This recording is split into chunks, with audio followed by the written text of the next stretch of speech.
Someone brought up a really good point. That is, why doesn't Iroh pay that much attention to Azula that he does with Zuko? And I think that's a very fair question. He seems to be a very down to earth guy who cares and loves his family, so why doesn't he really seem to care that much about Azula? And I have a few reasons that I can guess as to why. The first is literally the most obvious one, which is the fact that Zuko is the heir. Iroh realized at some point that in order for him to redeem himself and his nation, they had to change. However, he and or anybody within his generation were capable of doing that. However, the next generation could, and that starts with Zuko. I mean, think about it. Even if Aang were to beat the Fire Lord, how do we know that that would change anything, right? How do we know another Ozai just wouldn't step in? You need to change the identity of the Fire Nation. You need to change the culture of the Fire Nation, and that starts with the next Fire Lord, which in this case is Zuko. Not only does Azula not really fit that bill, but she quite literally would have just been another Ozai, if not worse. The other fact is, Azula just genuinely isn't a good person. Now, I will say that I don't think that she was inherently born evil, as a lot of people may think. However, even her own mother acknowledges the fact that even at a very young age, she was just off. However, the reason why Azula ends up becoming the way that she becomes is because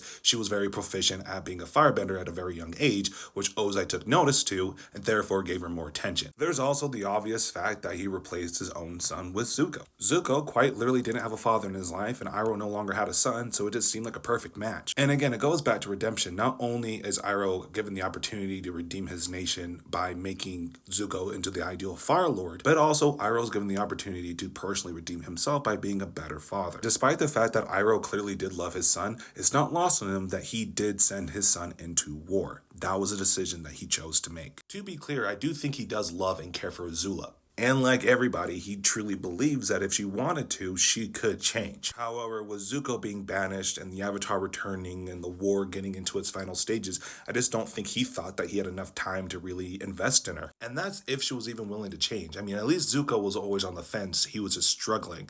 Azula was pretty much set in stone. So much so that even at one point, Iroh recognized that she had to go.